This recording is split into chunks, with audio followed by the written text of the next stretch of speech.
Okay, so this tutorial is dedicated to study desiccant cooling, and as I told you this morning, to see the main difference to your conventional cooling system.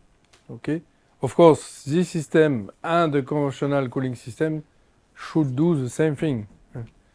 We want to have comfort, so the principle is to have outdoor air, to treat this air in order to have inside comfortable condition. Whatever the system, it has to have the same final target. So just to remind you the process, here you have external air, which is hot. Here you have the exhaust of air,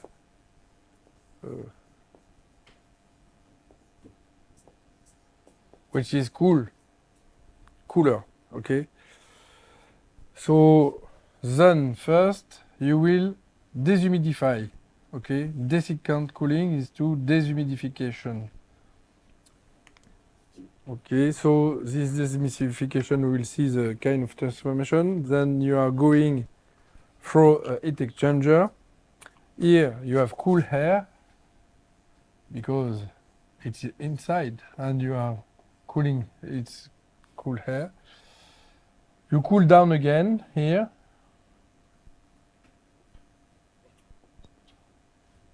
Due to evaporative cooling. This is evaporative cooling.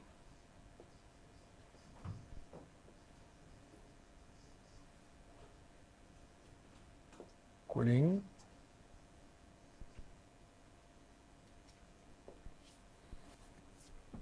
You cool down in order to have a lower temperature before the heat exchanger.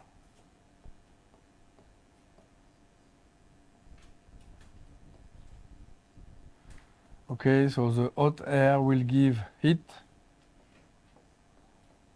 to the cool air and we cool down. Then is crossing evaporative cooling, so the temperature will be lower and then it is blown inside the house.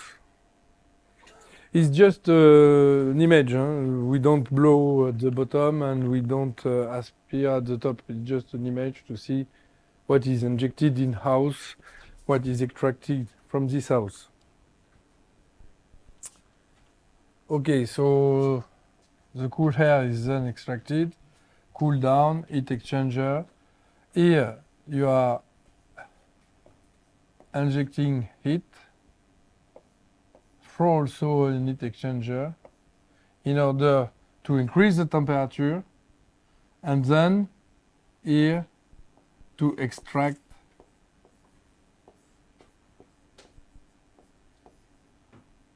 the humidity.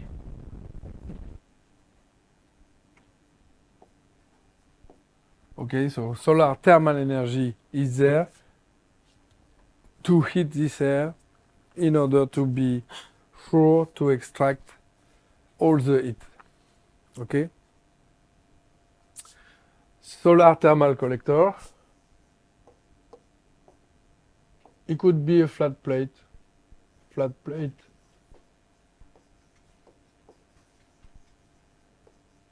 Covered. You don't need to be over 130.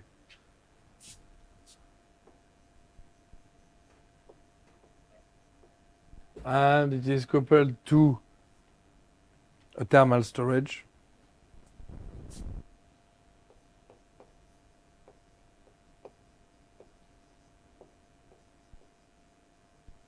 When there is no sun, in order to still continue to provide heat to this heat exchanger.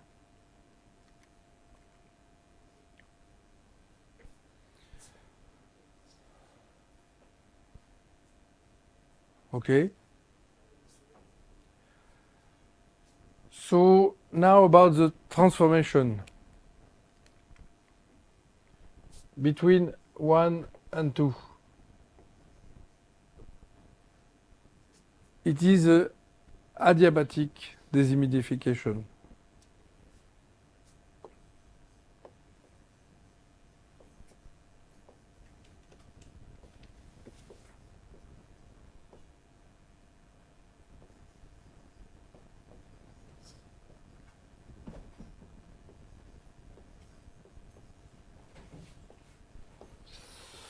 So no exchange of energy, but T2 is higher than T1. It is a paradox, but we start to hit, we start to increase the temperature because it's a adiabatic deshumidification, and adiabatic deshumidification, we will see on the diagram, will induce an increase of the temperature. It's not good because we want to cool, but we start to increase the temperature.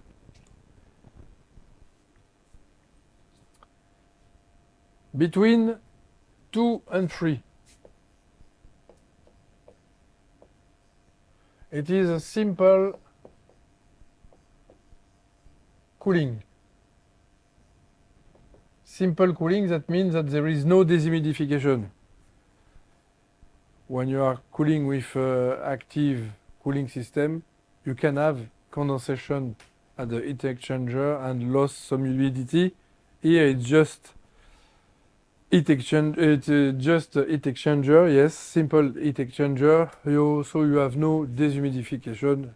Humidity still remains the same, but you are decreasing the temperature. Simple cooling, so humidity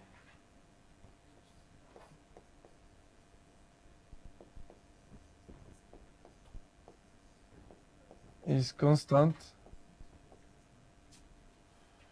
and T3 is lower than T2 because the air has provided some heat to the cool air through the heat exchanger.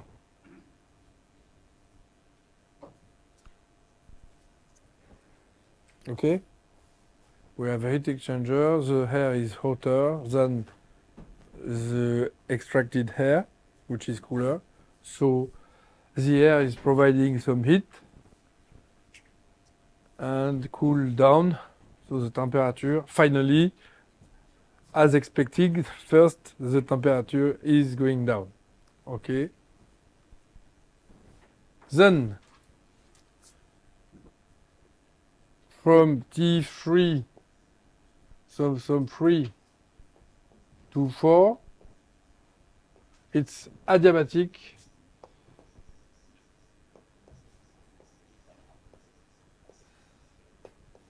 cooling, humidification.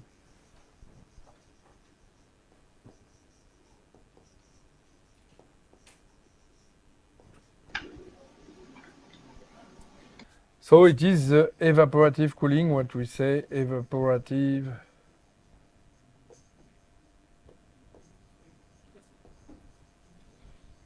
no exchange of heat, but T4 is lower than T3.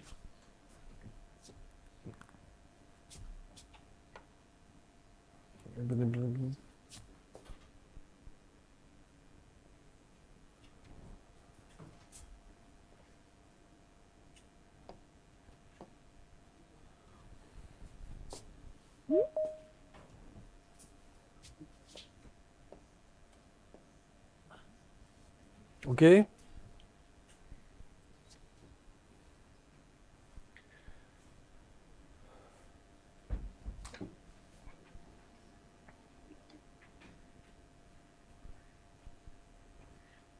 It's okay for all transformation?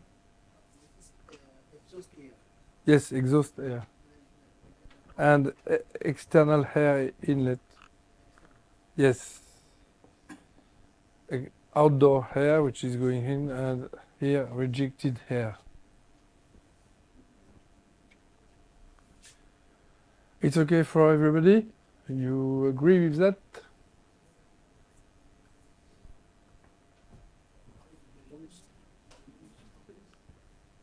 Hmm? It is thermal storage. It is a solar tank. Solar tank.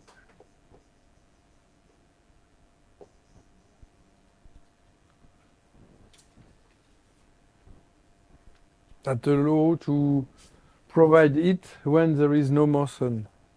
Okay? It will allow when there is no sun, the thermal storage will provide the energy to the heat exchanger.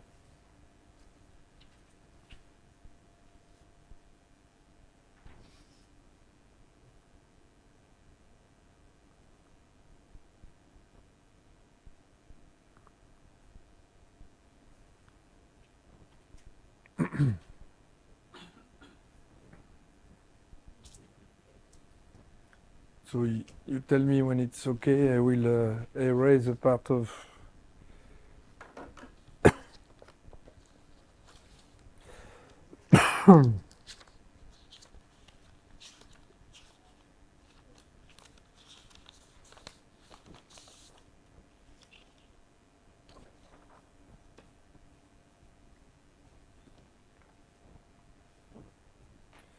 So 1, 2, 2, it is dehumidification, adiabatic.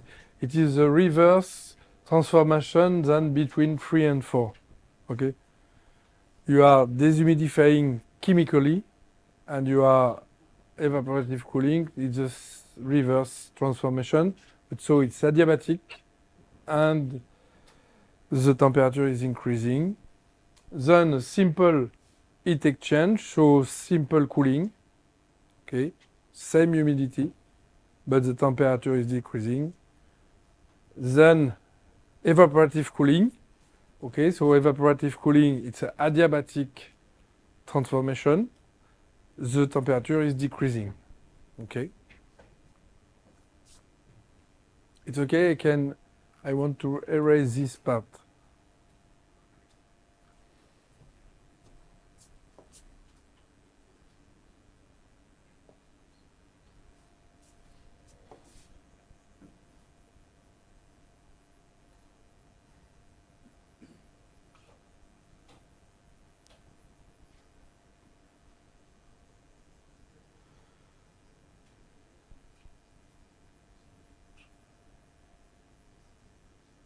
Okay, now I will follow the air that I want to reject.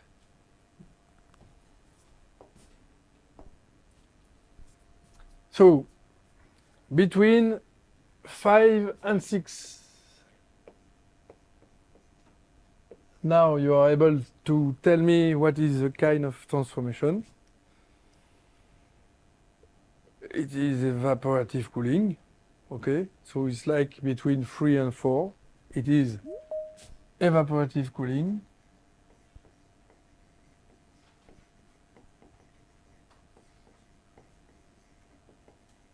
So it is adiabatic.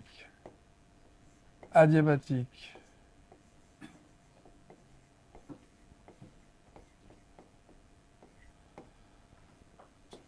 No exchange of heat, but T6 is below T5. The objective is to increase the temperature gradient before going in the heat exchanger. If you increase the difference of temperature between this air and this air, you enhance heat transfer. Okay?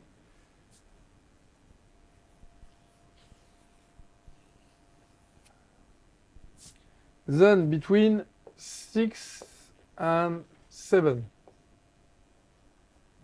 So it's heat transfer, simple heat exchanger, okay? So we know that 6 will warm, after to become 7. Okay, so humidity stay stable, same humidity. So it's a simple heating.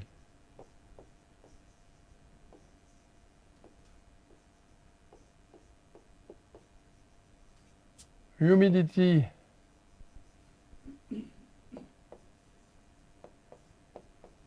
is constant, and T7 is higher than T6.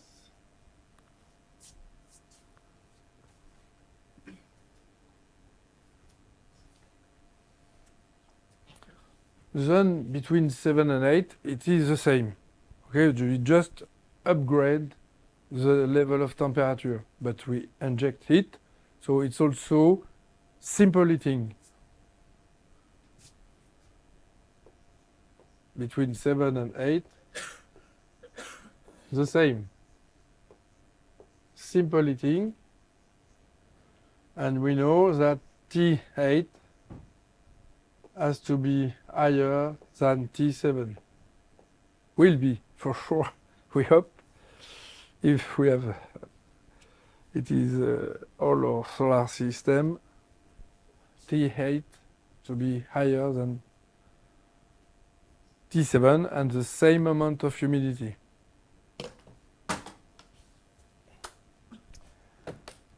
Finally, this air go through the desiccant wheel, and the target, the objective, the main aim is to extract all the humidity. So that means that this air will be humidified, okay? And it feels so the same. It's a kind of evaporative cooling, okay? This air that will be through this desiccant wheel will take the humidity, and it will have evaporative cooling, okay?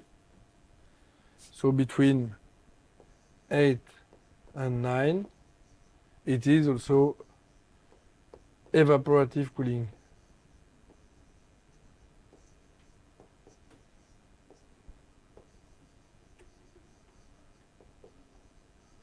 We don't want to cool, but we want to take all the vapor. Okay? So it is adiabatic, and we know that T9 will be lower than T8. The objective is not to cool, is to extract the humidity.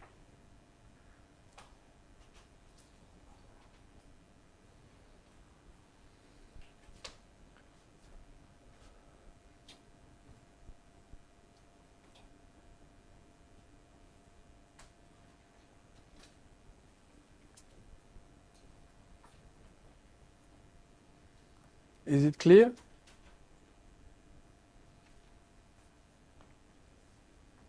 So this is the main principle of operating. And we know that. So we make some assumption to be more simple. So I put the assumption on the file as sent to you, but it's also here. We will say that the mass flow rate of dry air here will be the same as the mass flow rate of dry air here. Okay? Assumption.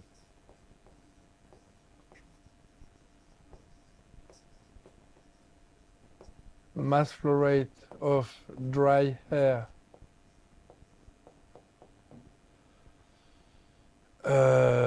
inlet is equal to mass flow rate of dry air outlet.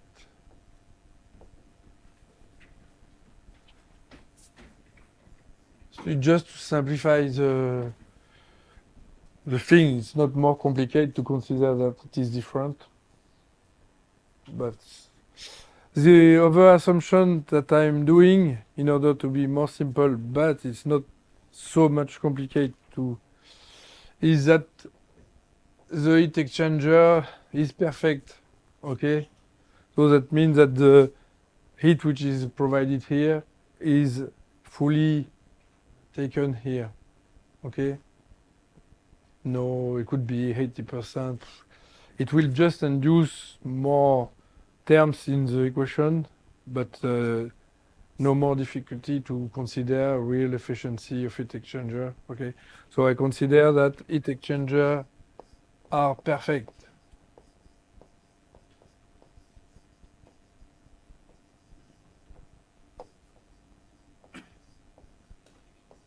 That each time I provide a quantity of heat, I'm sure the air is taking it, okay? And also, just to simplify and to not introduce some coefficient, 0.8 something. Or the aim is just to understand how we deal with that.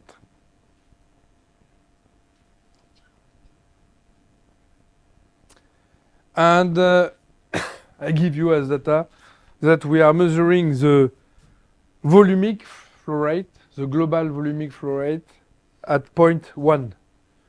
The flow rate is measured at 0.1. It's very important when it is volume. Okay, volume is depending of the temperature, so it's important to see where we are measuring the volumic flow rate. Okay.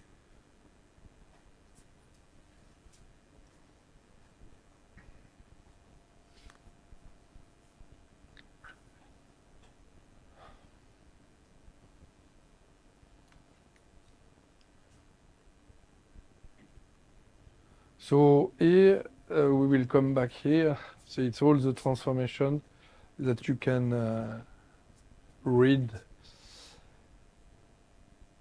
So my assumption are that heat exchanger has 100% of efficiency.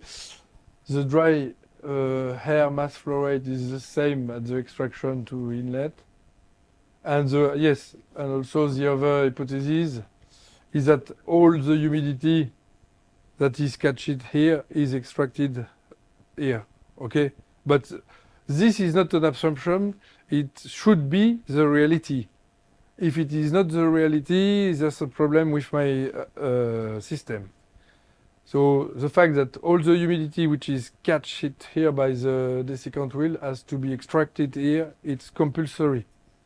If it is not the case, that means that the humidity here that is extracted is below this one, and at a certain stage it will be fully saturated and stopped. Okay, so it's compulsory that the humidity which is captured here is fully extracted here. So this is my three things. Okay. We know some point. We will come back later on this. We know some point of measurements, but not all the point of measurements. But thanks to the transformation, you should be able to discover all the data. One question, do you know this kind of diagram? Ah, okay, so I'm happy. So it's a psychrometric diagram. Just to remind you, this is temperature. Here it is the temperature, okay? So this is small temperature, high temperature. What is this data? It is the content of humidity. So it is, so I call it air, but maybe you call it W, I don't know. It is, yes, specific humidity. It is the mass of water divided by the mass of dry air.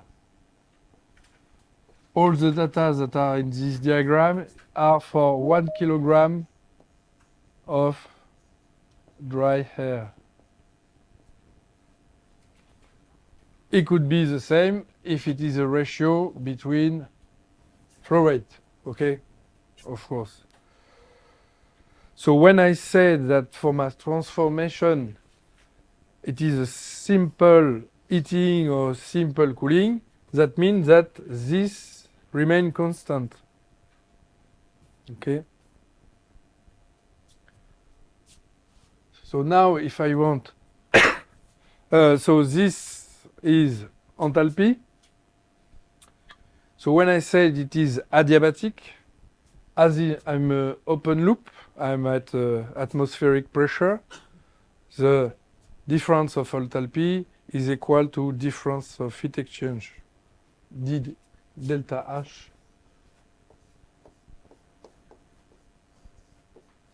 Because I'm a constant pressure, okay? So when I say it is adiabatic, that means that H is constant, okay?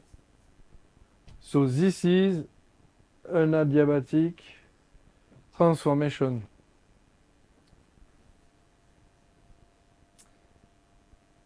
What else? For the first point to compute, we are not interested in the volumic flow rate.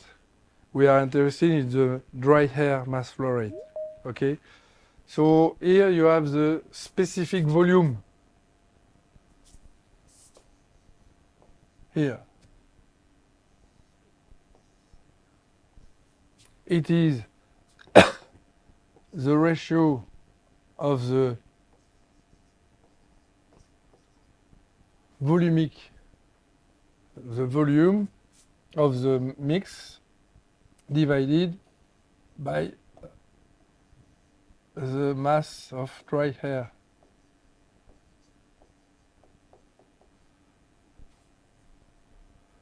So it's a ratio between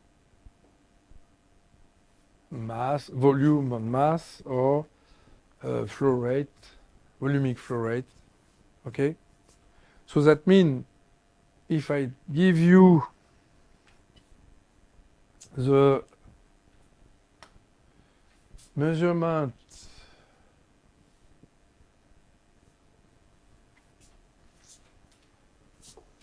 of the mass flow rate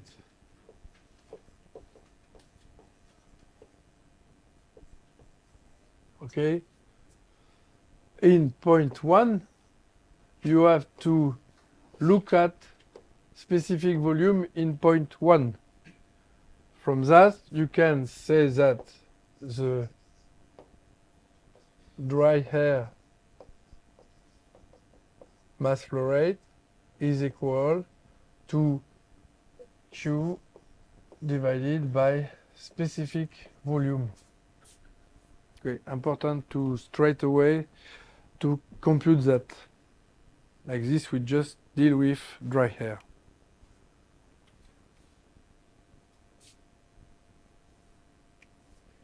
So we want to cool down this seminar room in Guwahati, and so I estimate at 330 cubic meter, and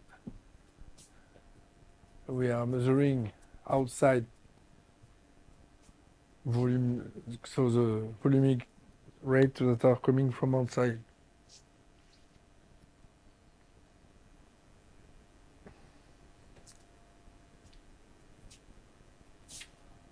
So we also estimate that the buffer tank, solar tank, is 2 cubic meter, but we will see how we can compute this, evaluate this capacity, okay?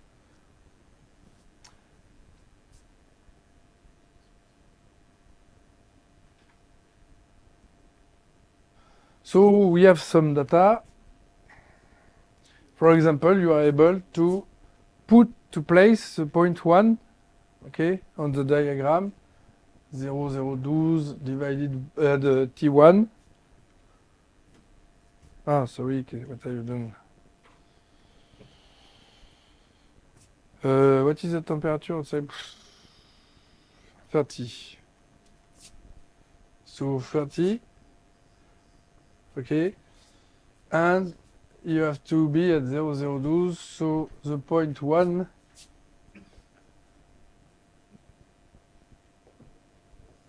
is here.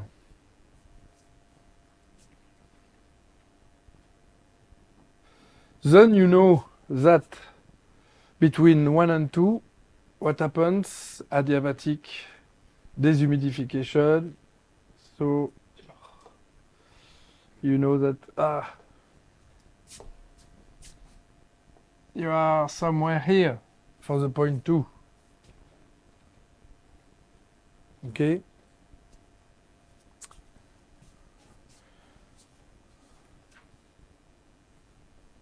And you know the humidity of point 2, 0.06. So you know that you are here.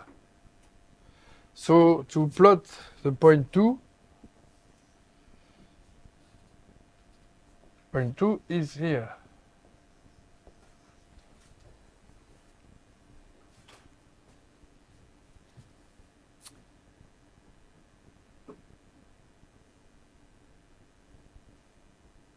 Okay? Then you know that between 2 and 3 it is simple cooling. Okay? So you know that air free is equal air free. Bref, humidity is constant.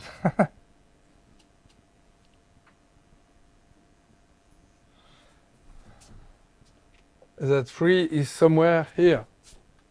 Okay?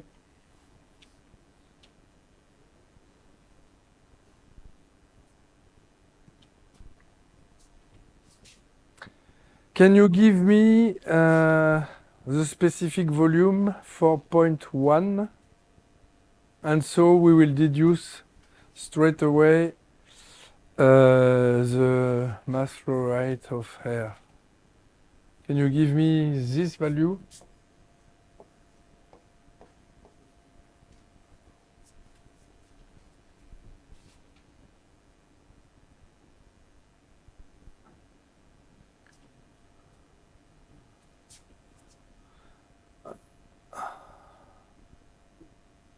I estimate that it is 0.8785.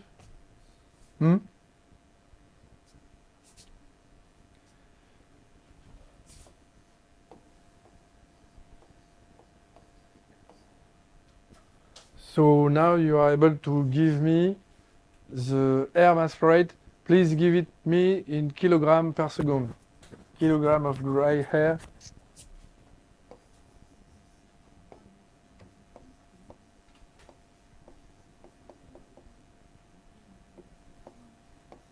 Kilogram dry air per second.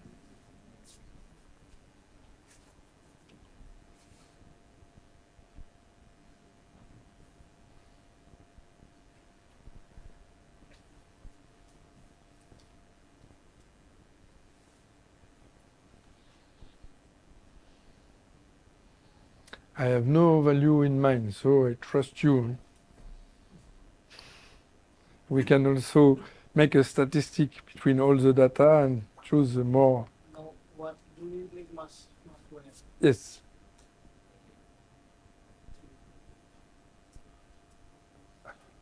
So, and I want it in a kilogram of dry air per second. Kg per hour. Yes, this is given by per hour.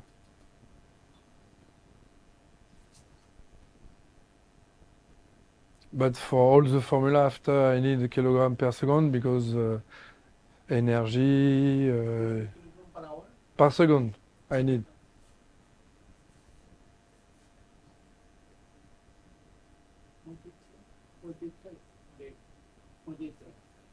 How much? So point 857. 857. Okay. So keep it in mind, it is a value that we will use everywhere because on the diagram, everything is given for 1 kilogram of dry air, okay?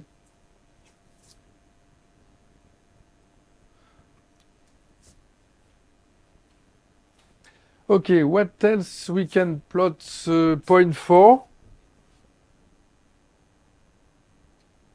Because we just know that R3 is equal to R2.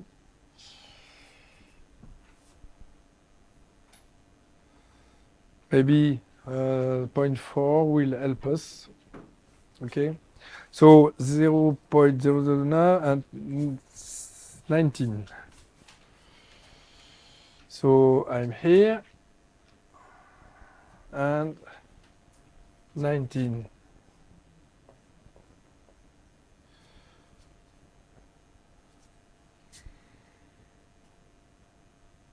So point 4 is here, if I don't make a mistake.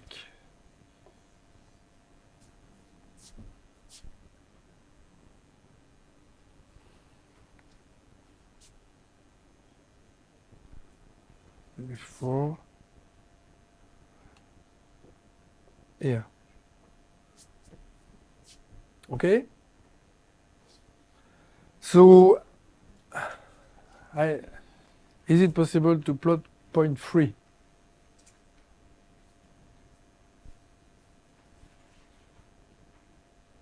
Hmm?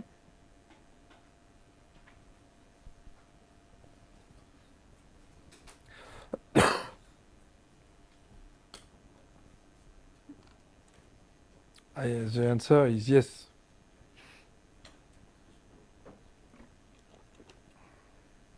For each point, you just need 2 information. And for point 3, you have 2 information. So first is that humidity is equal to the same as 2, and the second,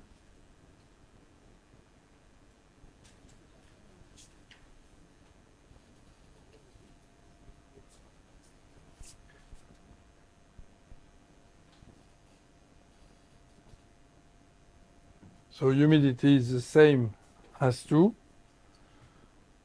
and second is that between 3 and 4 it is adiabatic, so it is the same enthalpy. Okay? Between 3 and 4 it is evaporative cooling. Evaporative cooling is the decrease of temperature and the same enthalpy because it is adiabatic. So we know that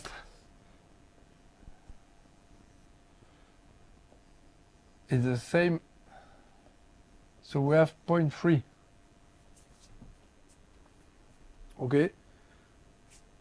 Same enthalpy because it's an adiabatic between 3 and 4 and same humidity as 2.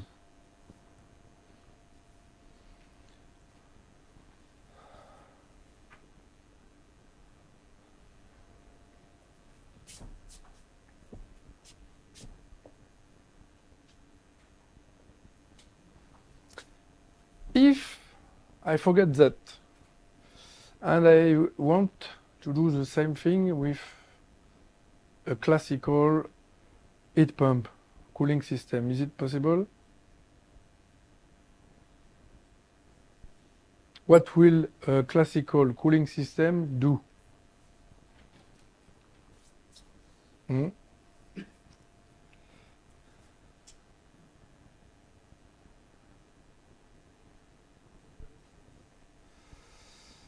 I tell at the introduction that my system has to do the same as a classical cooling system.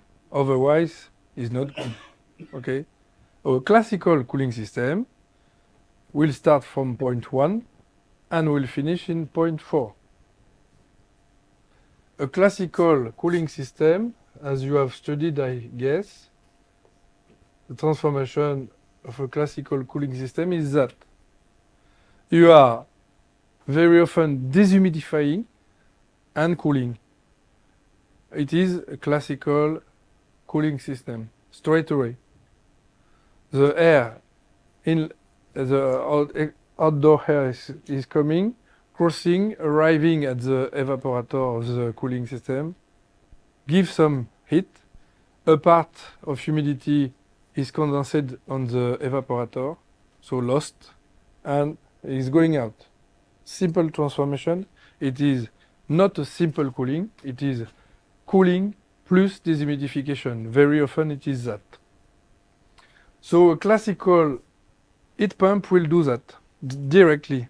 Okay, take the air, go to the heat exchanger, which is evaporator of the heat pump, lose a bit of humidity due to the condensation on the heat exchanger, and go out. So this is equivalent to classical cooling system, but with several transformations. This will allow us to compare to a classical one, okay? Because here, you know that the cooling, we are able to know the cooling power. Can you give to me the cooling power? Ah, sorry, it's not F.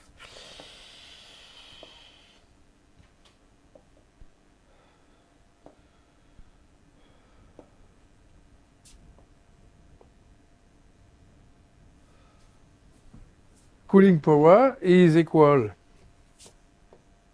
to the mass of dry air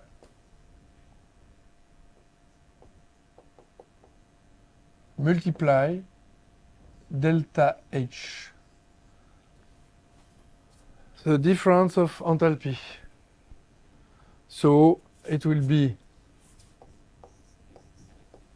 P cool is equal to M dry air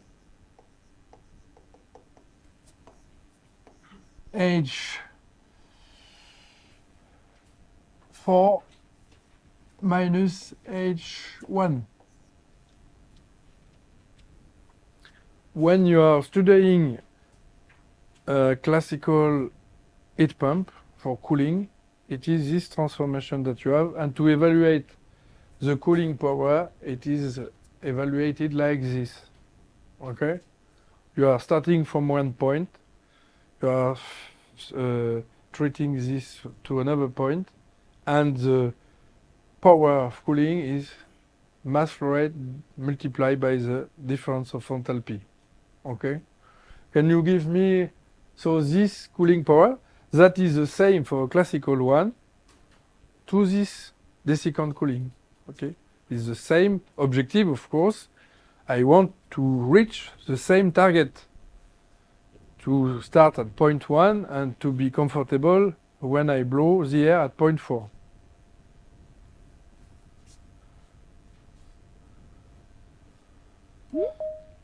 So somebody can give me this value.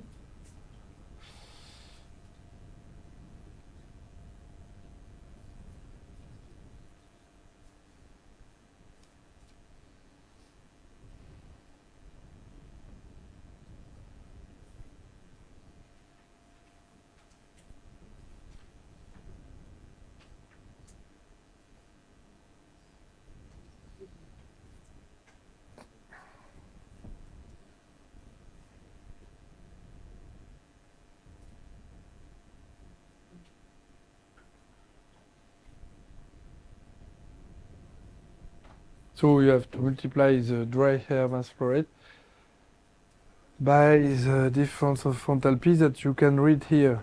The unit is kilojoule per kilogram of dry air. So, for example, for H4,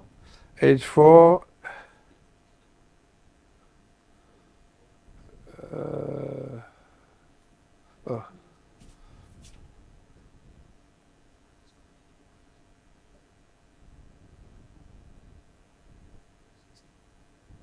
It's around 42.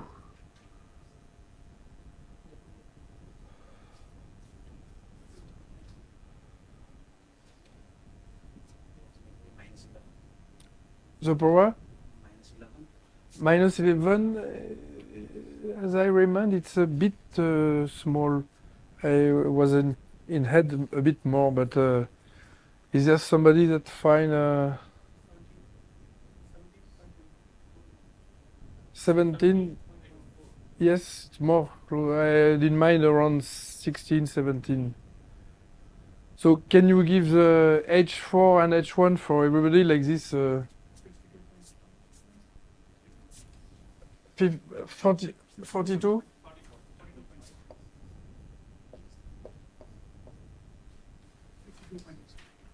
And 52? 62. Ah, 62. So 42.5 and 62.5. Okay. And so you have around 17? 17.2.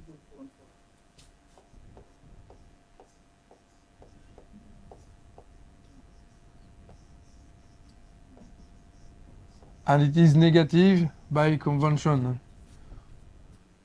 It's a cooling power, so you can. And the mass flow rate,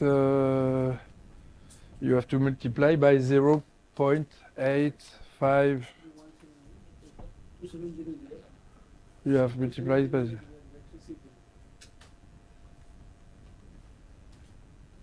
Okay. So it is also the cooling power that we will require for a classical cooling system, heat pump. What is the efficiency of classical heat pump for cooling? Yes, what is the kind of value we can expect? Maybe also 3. We can expect 2 or 3. 2 is quite low. So we will consider a good cup that could be 3. So it's very efficient. In order not to blame that system, to choose a very efficient one to see if we are comparable or not. So that means that the electrical power of your heat pump will be 17.4 divided by 3. Okay? When we give efficiency of a cooling heat pump, it is 300%, very good. And so the compressor, the electrical power is divided by 3. So a little bit less than 6 kilowatt, okay? 5 something. So the heat pump will have a power of 5 past 7 electric, okay?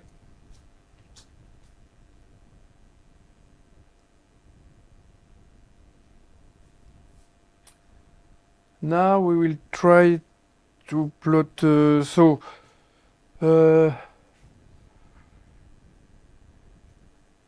it's interesting at that stage.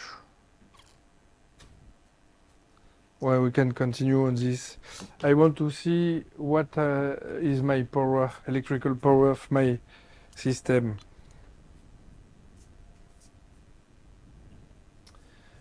Where I'm consuming electricity.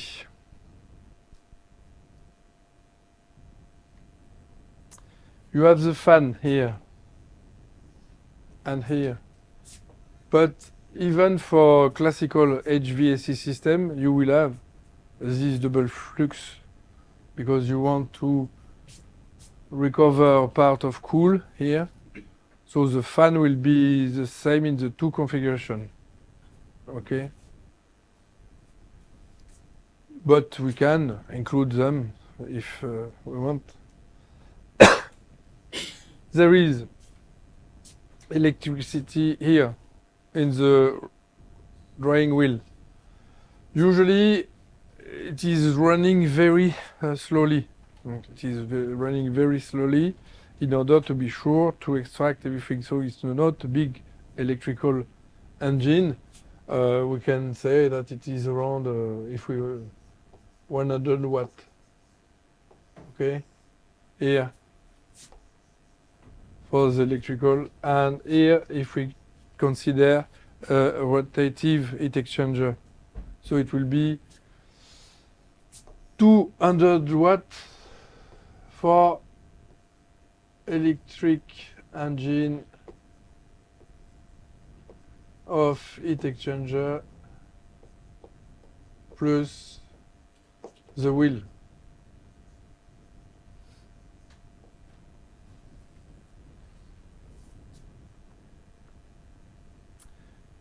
Okay, if we want to be large, we can take in consideration the fan. So we can add 100 watt here and 100 watt here. But I tell that in principle, it is the same also with a classical heat pump, but because we will have to manage the air inlet and the air outlet. Could have here a small pump in order to make it coming and so on. So this is a very small circulator. It could be around 50 to 60 watt because it's like in a water system. So we can see that the maximum we are around 400, 500 watt. Okay. So you see the difference. We have 500 watt, whereas for classical, we were 10 times more. Okay. We were at 5,000 watt. So in a point of view electricity, it's good. We reduce this power by 10. So it's hopefully it is good. Yeah, because otherwise there is too much things that we should choose a classical one. Okay, so what we could be interested in as a data.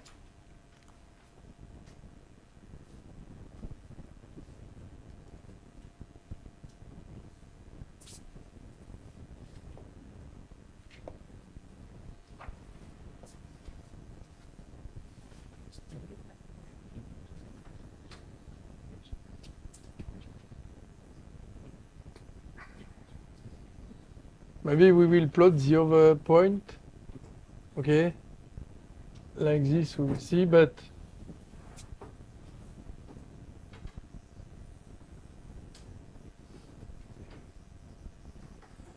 in principle we can be interesting by the water consumption.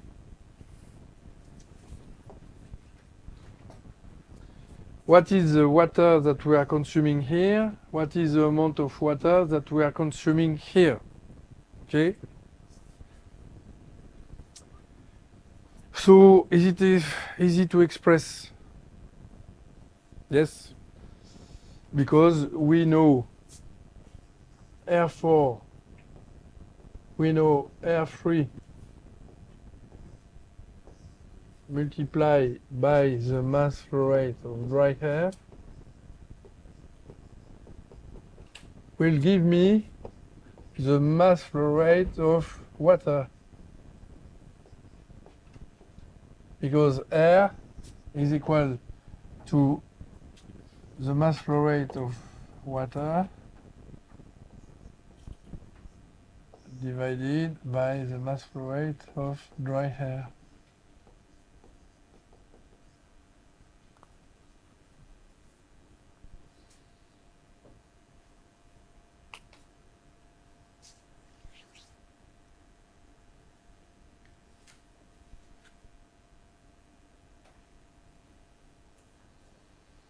Okay. So it is the mass flow rate of water that I'm injecting here only between 3 and 4, and we will see, we will add what we are injecting between 5 and 6.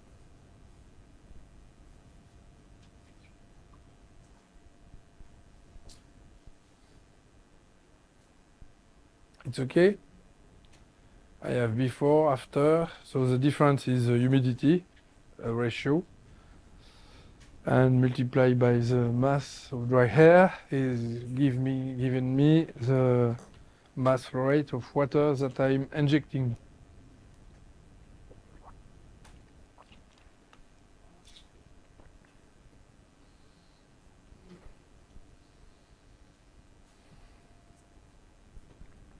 Somebody can give me this amount?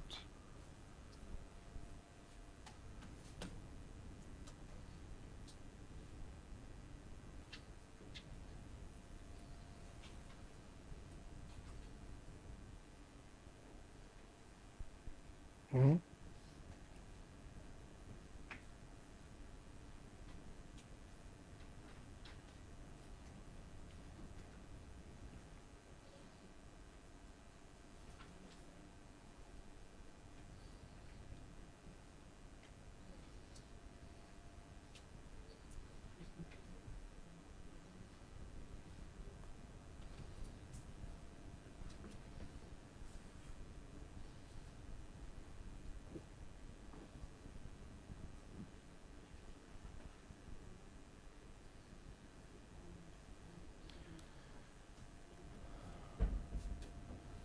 So R3 is 0.006 and R4 is 0.009.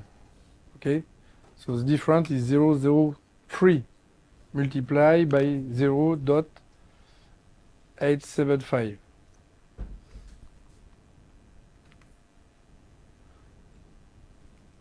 Okay, so what is the value?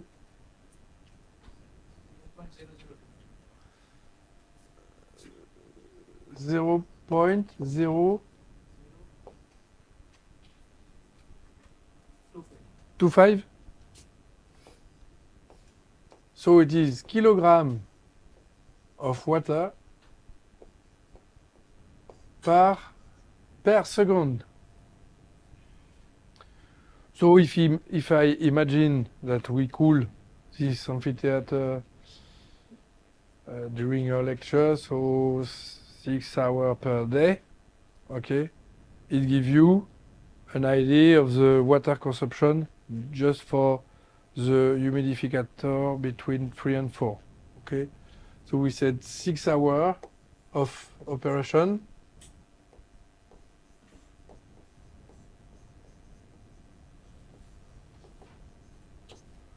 So 0.0025 multiply by 6 multiply 3,600.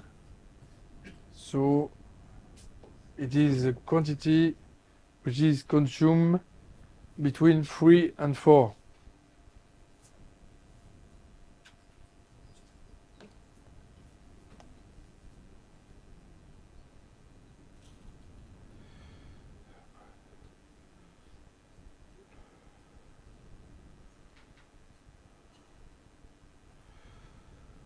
$54 kilograms, so 54 liters of water. Okay. We will see, it should be not far from 5 to 6, but we will compute that. So for this, it will be 100 liters of water. So if you are in a country where you need a lot of water, but you are consuming much less electricity, so it has to be a compromise. Okay, so 54 liters of water, just between 3 and 4, and we will see between 5 and 6. We try to plot 5, 6, 7, 8, 9. Okay.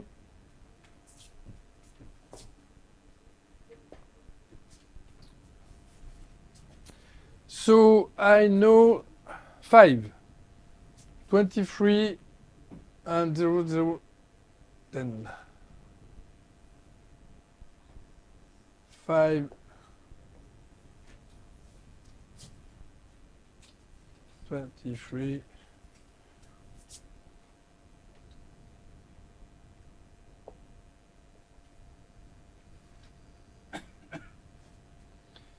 So 5 is here.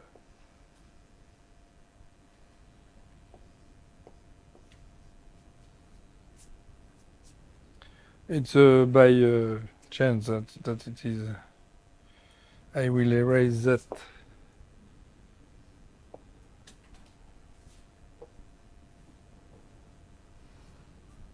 Okay.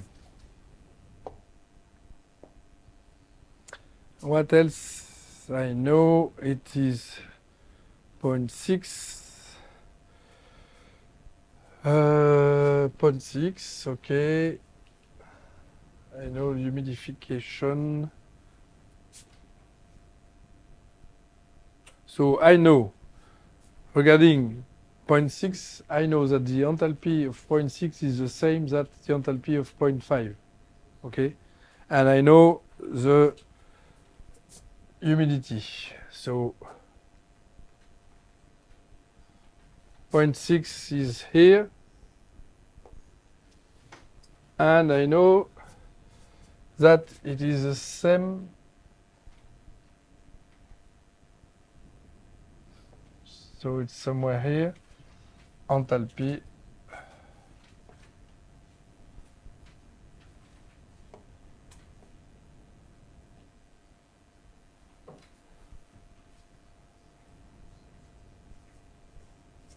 Okay.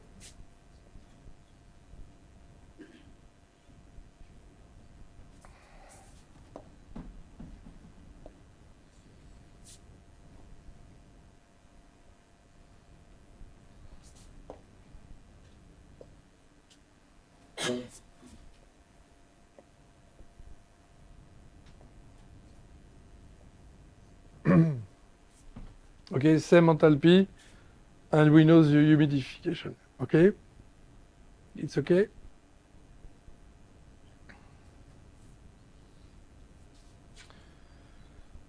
What else? No more information. I know that between 6 and 7, it is a sample heating. So I'm going in the other direction with the same humidity. Okay? I know that 7 is somewhere here because I'm eating 7. Okay? So R7 is equal to R6. And that I'm eating, so I'm going in this direction. What can help me to go to find 7?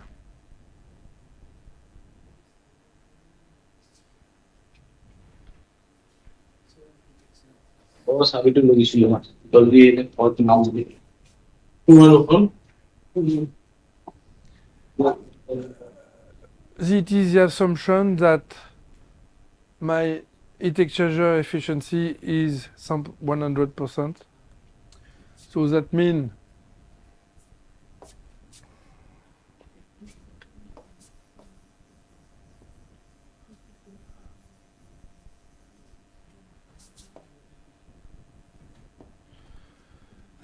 that heat exchange, the quantity, sorry,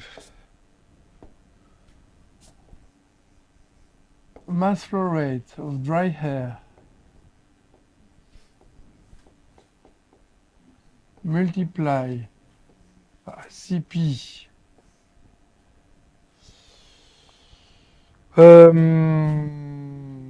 T2 minus T3 is equal to mass flow rate of dry air Cp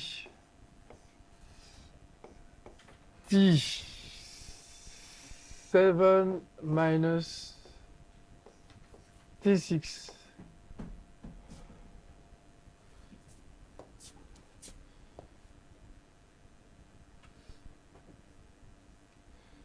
No.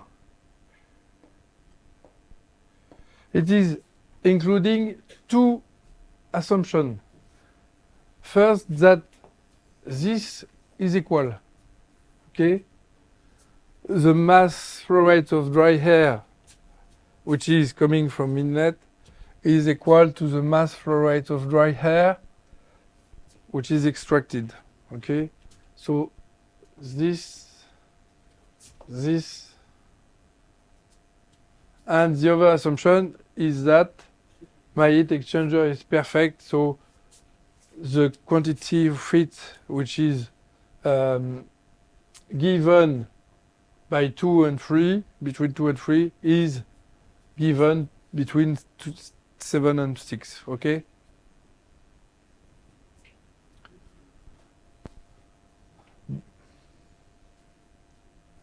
So finally, I know that T2 minus T3 is equal to T7 minus T6.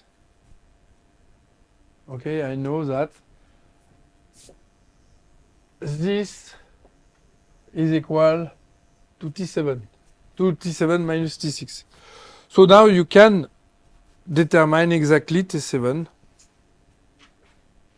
because you know 6. We plotted T6, we have only this value, but we know that between 5 and 6 it is adiabatic. So we know that H6 is equal to H5.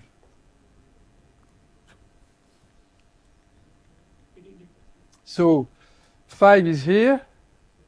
I know that between 6 and 5 it's adiabatic. And I know that the humidity of 6 is here. So 6 is the intersection of this adiabatic and with this line. To T6, I estimate T6 to be a bit more than 18. 18? 18.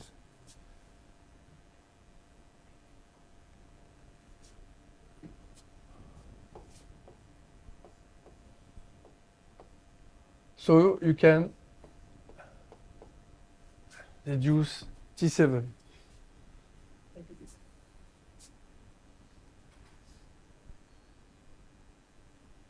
If I want to go fast, I measure this and I plot it here and I estimate 7 here.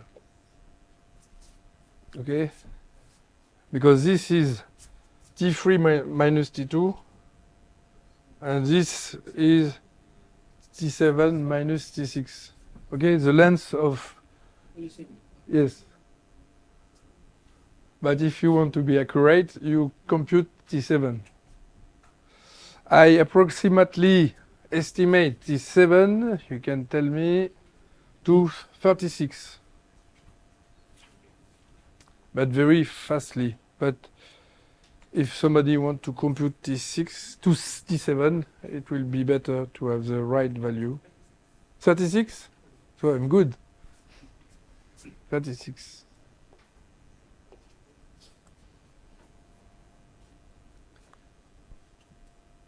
Okay. So we have the air is looking like this, then is in 6, then is going like this till 7. Okay.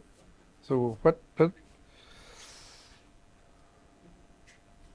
Then after 7, there's again heating. Okay. to go to 8. So 8 is something somewhere like this, on this. We know that it is a simple heating, so 8 is somewhere here. But we don't know other indication about 8.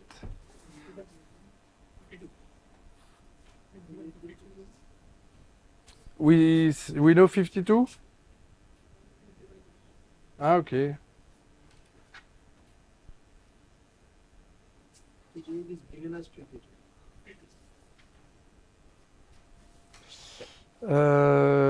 Okay. But in principle, we can exactly compute it. How?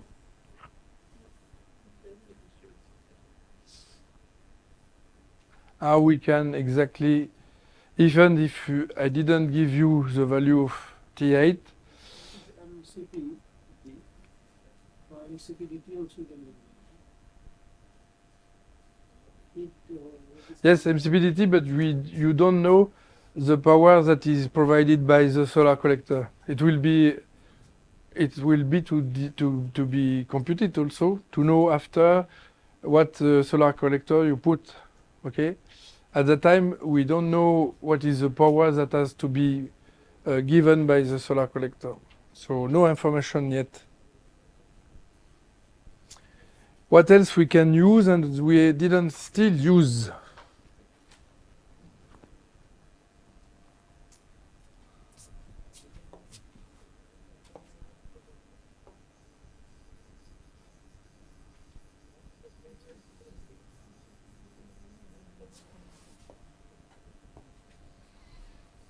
There is one thing what we don't use again, and it's compulsory for this system.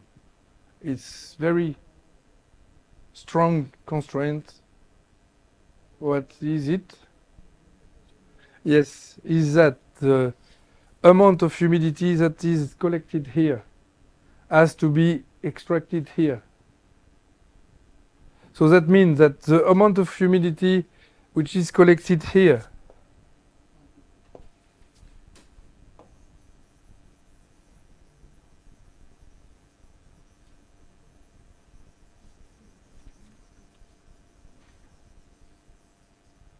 what is collected between 1 and 2? It is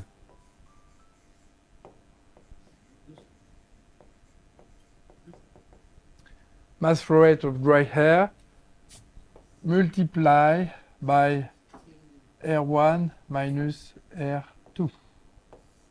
This is the humidity which is catched by my will. Okay?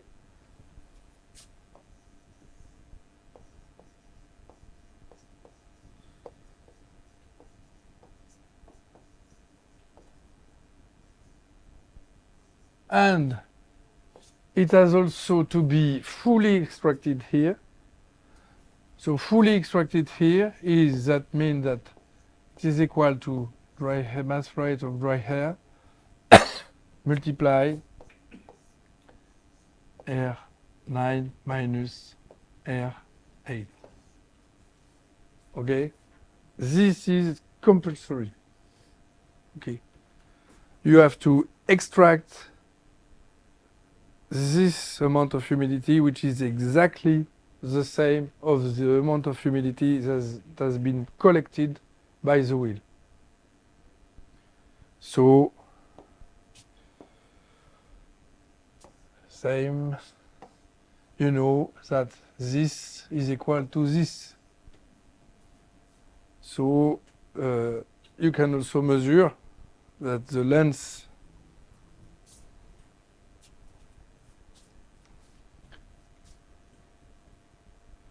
you know that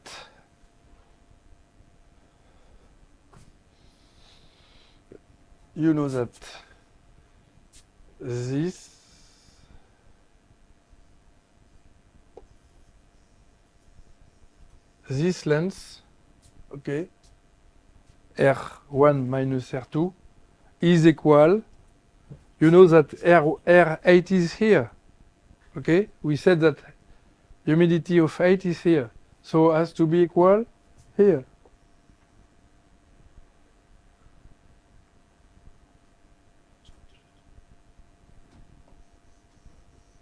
So here you have R9. Okay?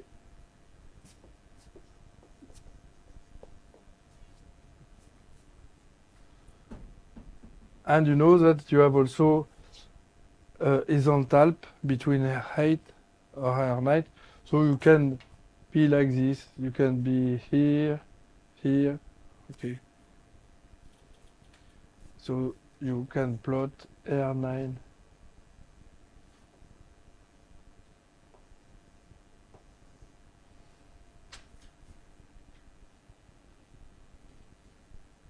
Okay, we have all.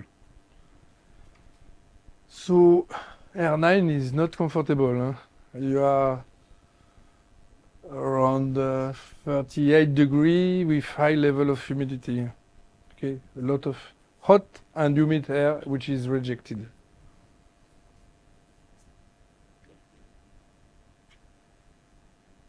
So now we are able to identify the other part of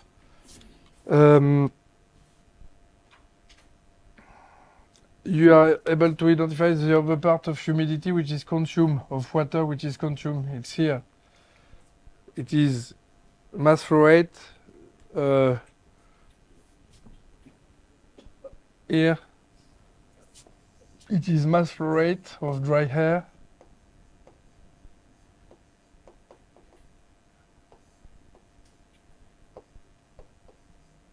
It is the consumption of water for the top.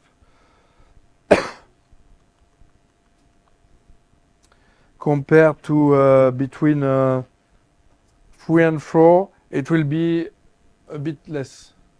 Okay, 3 and 4 we identified it was 54 liters between 3 and 4.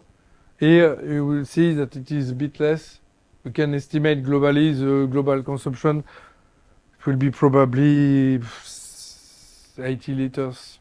Okay, just to have a rough idea. But you can compute exactly the quantity of water here that you have to add to 54 liters. So it will be around 80 liters globally consumed in terms of water here. Because that was missing in terms of water consumption. Okay? But you can exactly compute the quantity of water which is consumed. So global, it will be around, I estimate between around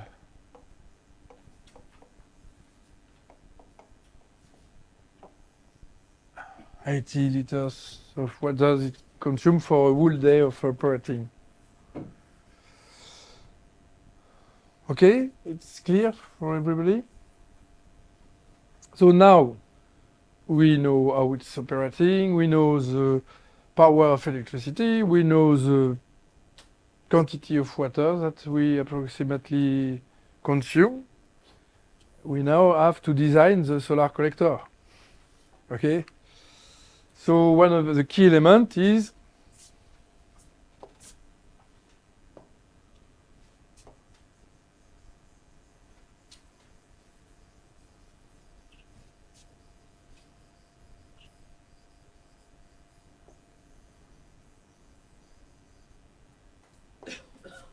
what is the power that we have to inject here.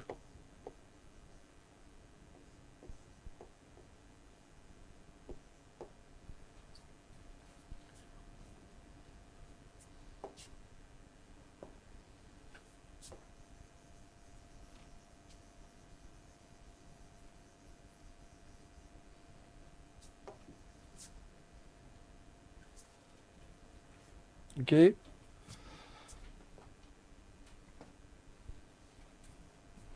So the power that we have to inject here is equal, if the heat exchanger is 100% efficient, all is given, it is a mass flow rate of dry air multiplied by H8 minus H7.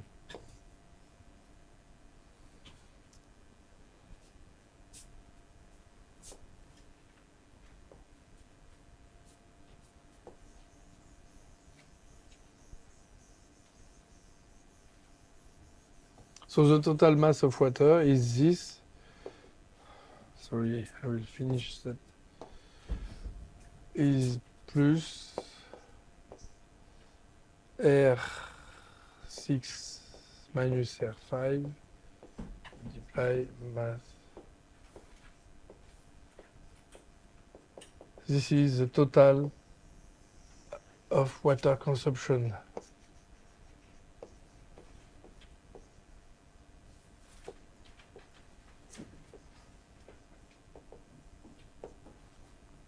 Okay, now if I'm focusing on the power that has to be bring by my solar collectors, it has to be bring here between 8 and 7.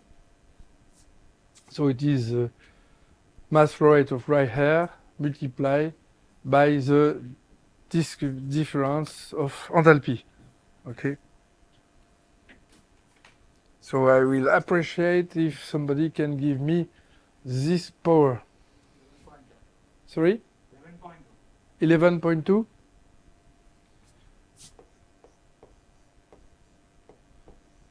Can somebody check and confirm?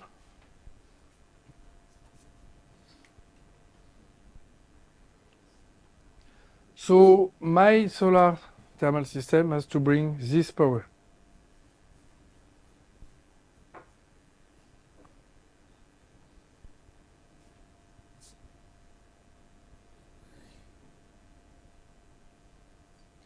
So depending of the area, the mean irradiation, efficiency of solar thermal, you can. Max flow rate also you can find. Yes, so you can have estimation of the surface of the solar collector. Okay?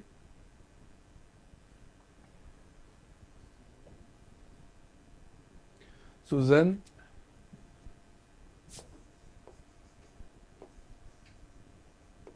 area or surface.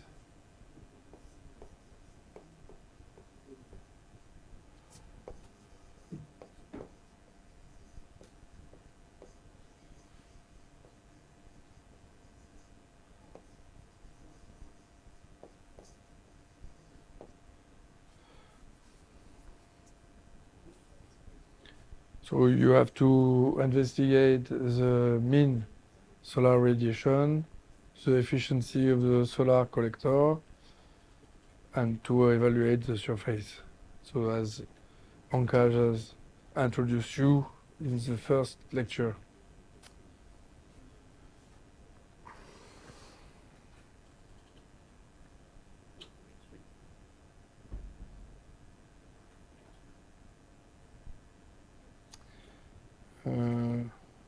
Okay.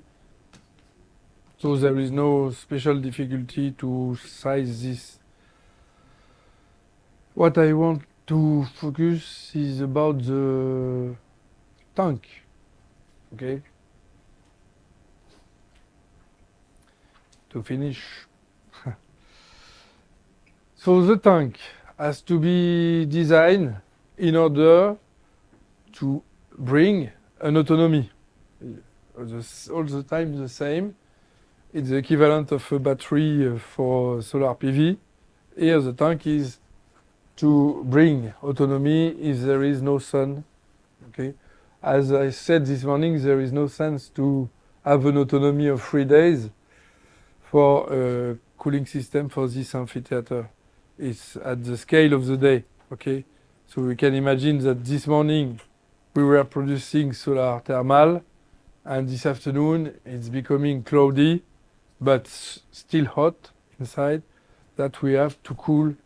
So we have to bring energy, sufficient amount of energy, through the solar tank to be able to keep on cooling.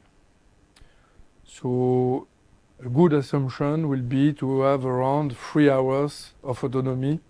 This morning it was operating. This afternoon there is no sun, but during 3 hours we are using this amphitheater. Okay, so we said 3 hours.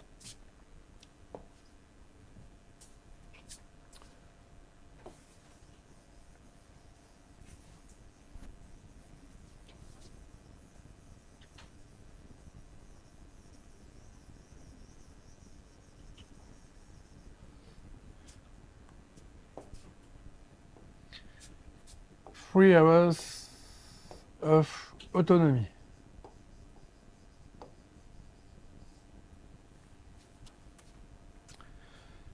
What is important to determine now?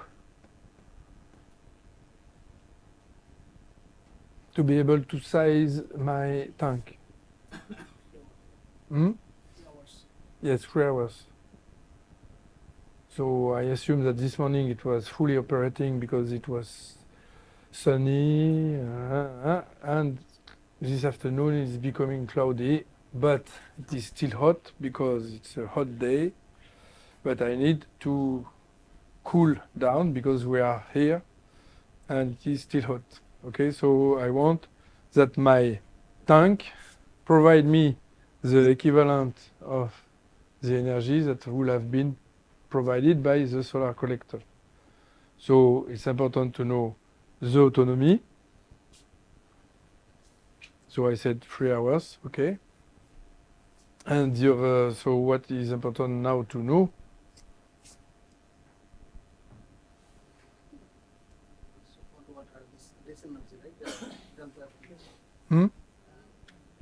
The hot water, what we generate from. No, I assume that this morning it was fully sunny. The solar collector was generating heat for here. And that it's what though I assume that when there is no sun, my tank is full of energy. Okay, For 3 hours. for 3 hours. So what I have to compute? The amount of energy that I have to store. Okay, so the amount of energy that I have to store is the power that I have to provide multiplied by the time. Okay, so energy, thermal energy is power of heat. So 11 2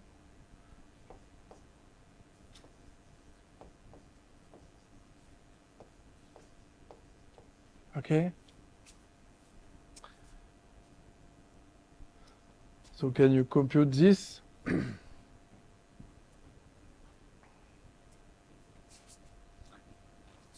So you can, if you don't multiply by this, you will have directly kilowatt hour. It will be 3.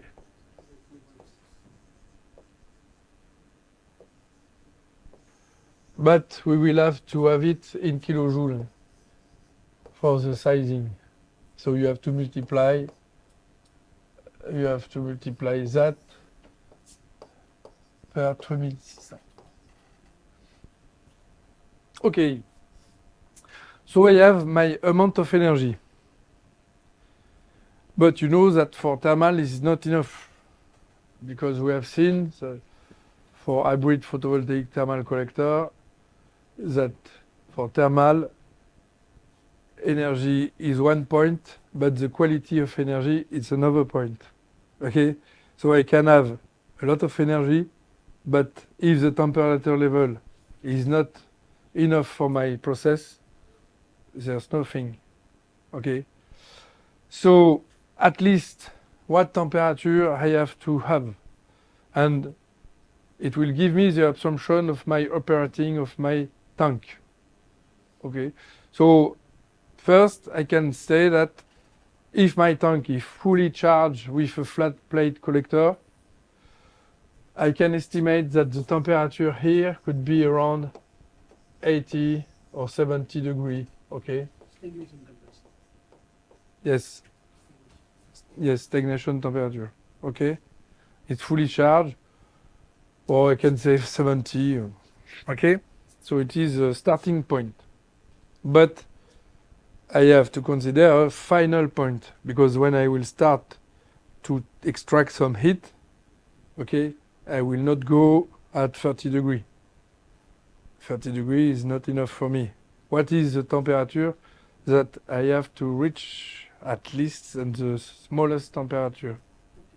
Hmm? Just more than body temperature at least. More than T8. Because if it's less than T8, I will never reach T8.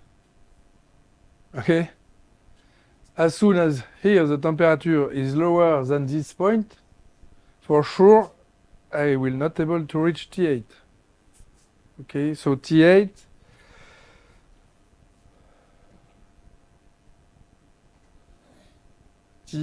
is around 52. Okay, we said 52 for T8.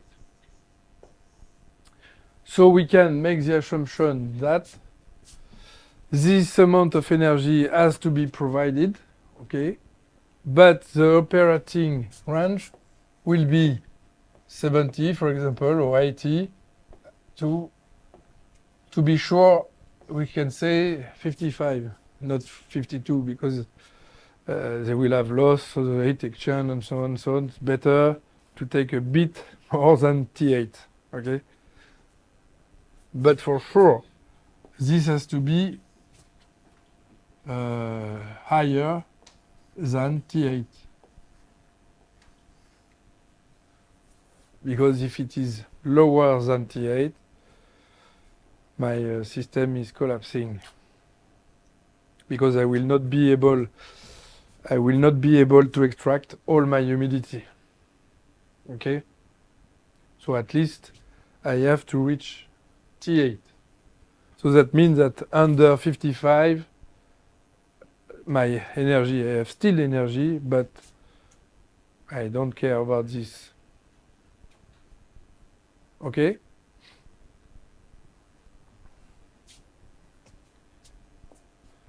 So it's clear?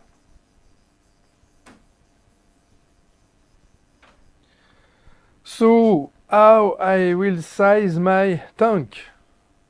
I will say that my tank has to provide the volume of my tank.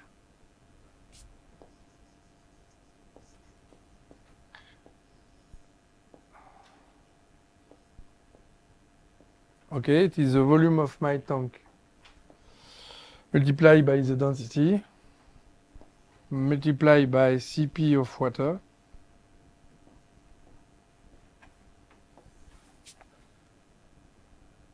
(70° minus 55). Okay, this is the amount of energy that my water in the tank has to provide me. And it has to be equal to that.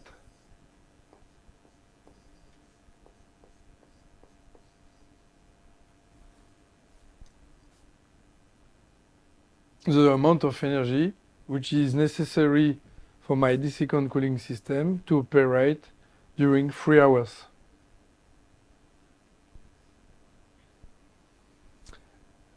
Here I know everything except the volume.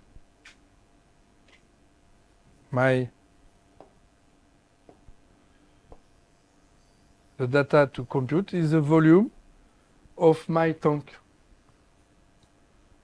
Okay?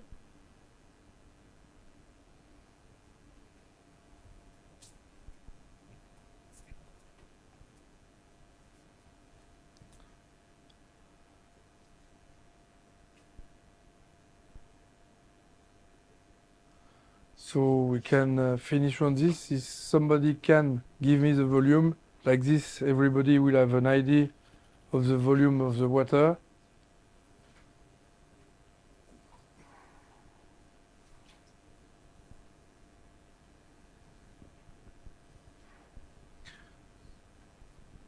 maybe if somebody can give me the total energy that has to be provided in kilojoule.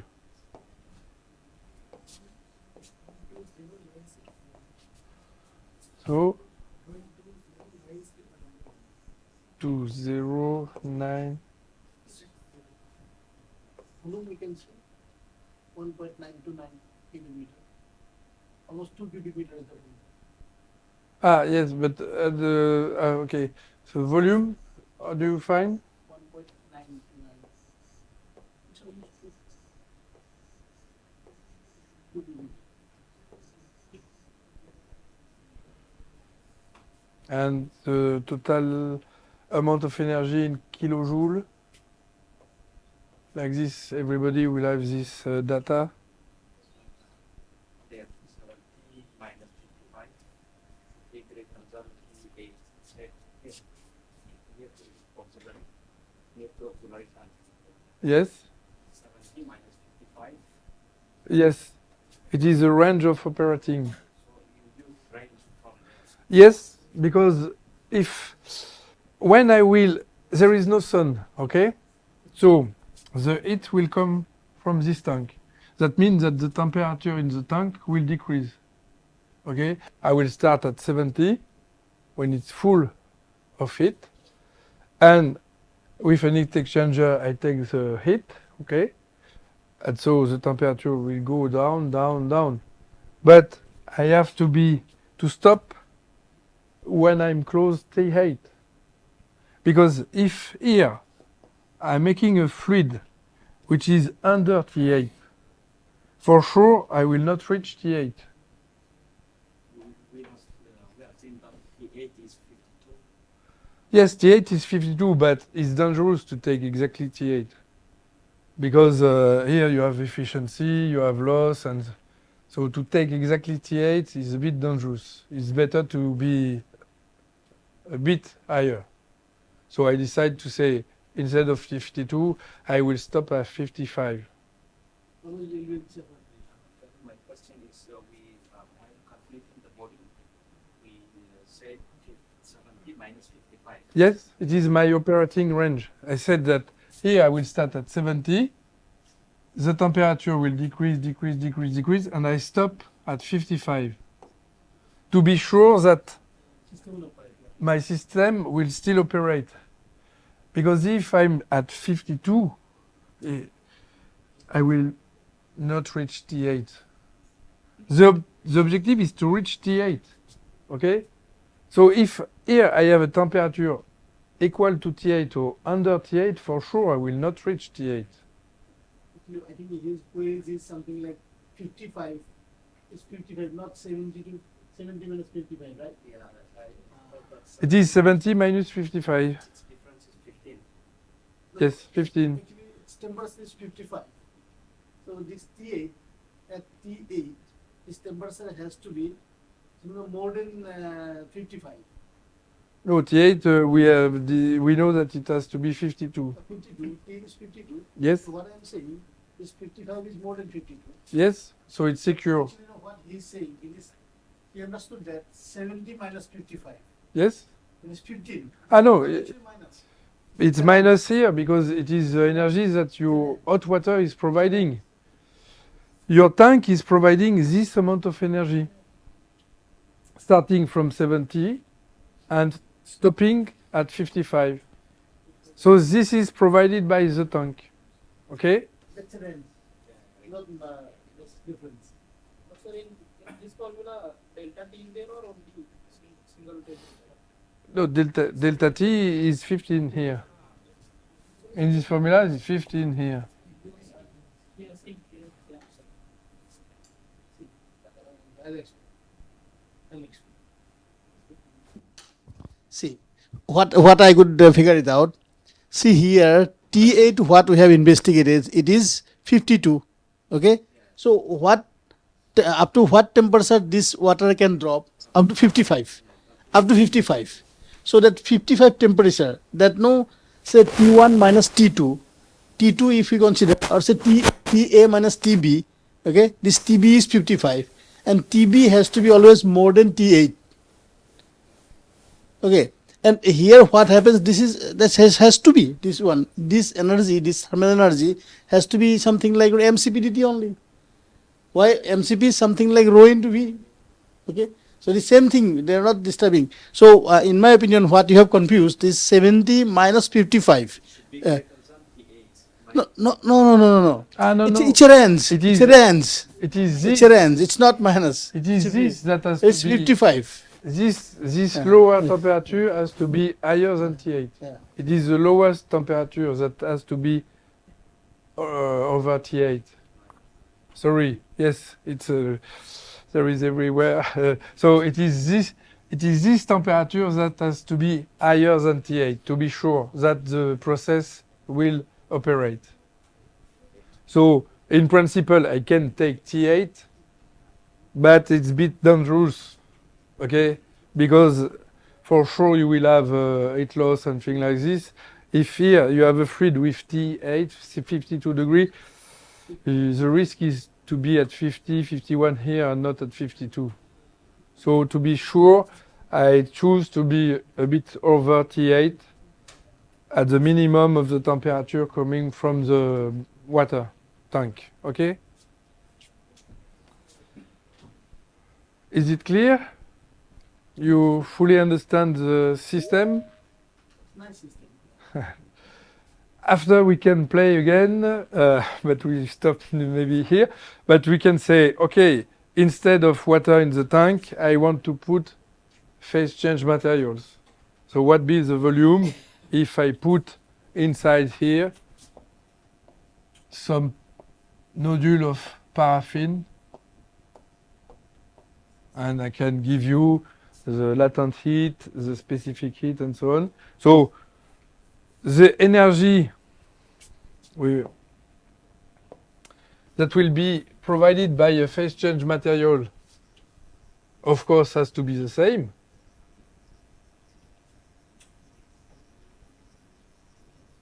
If I put phase change material, I have still to provide the same amount of energy, for sure. It will not change. It has to be equal to ρ1, C1, V, phase change material when it is solid. T1 minus T phase change. Okay, it behave like a sensible heat storage when it's still solid.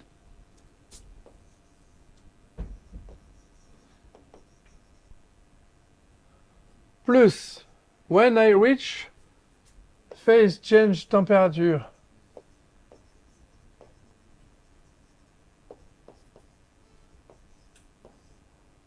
what happens? Latent heat.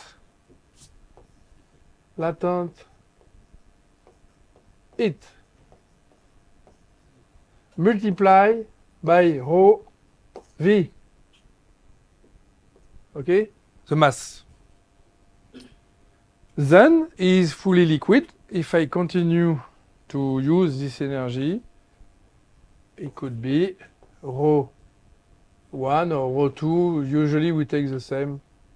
C2, it depends. Volume, T phase change, minus T final.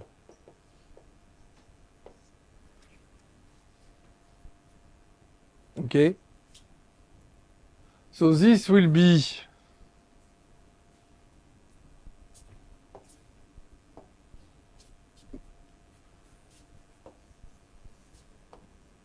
(55), the lower temperature.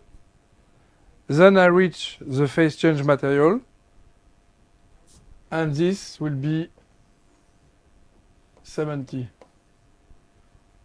So it gives you also an idea of what kind of phase change material you have to choose. When I see that, it's good to find a phase change material between 55 and 70. Okay? So if I find a phase change material with a temperature of phase change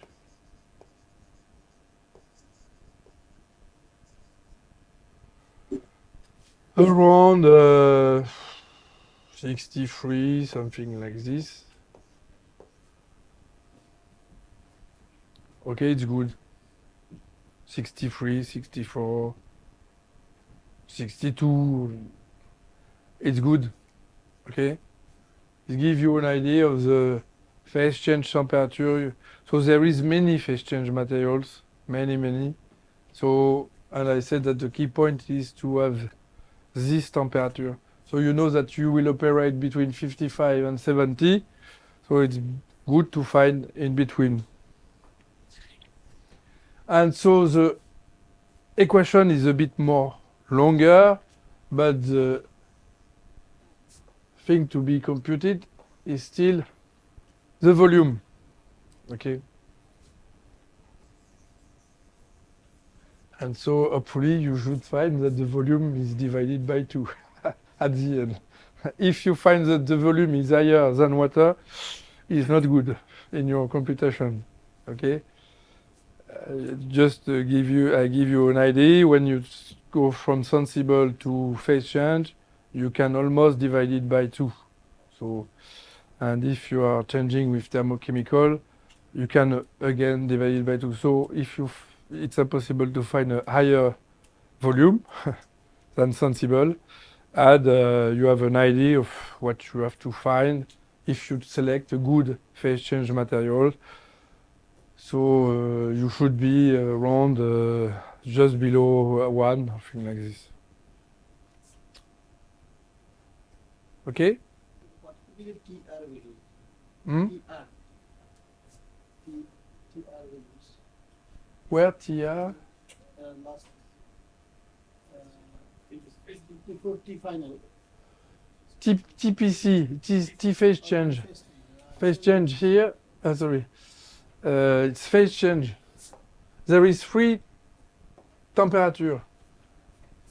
You start, the final, it's 55, is the phase change temperature, where you have that, and then you are starting to the phase change temperature to go to the highest temperature. So it's this T phase change. Other question? So thank you for your attention. You are very concentrate, and Very good problem. okay. And so if you have other question, don't hesitate. Maybe we can extend the problem again by using thermochemical. Yes, we can continue with water and lithium bromide to see. Yes, you can continue. That may be homework for us. I got some work there. Okay, thank you, and see you soon, tomorrow or tonight. Bye bye.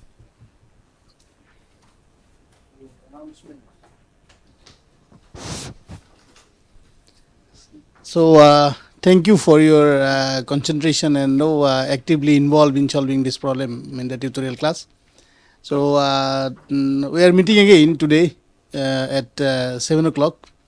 Okay, because there will be one documentary telecast in the School of Energy Science and Engineering conference room.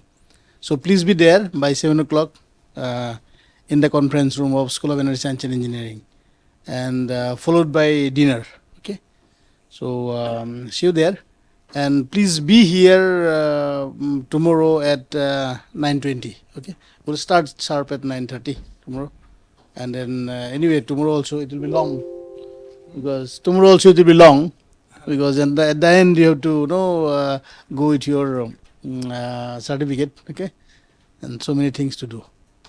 So thank you. See you then at 7 o'clock.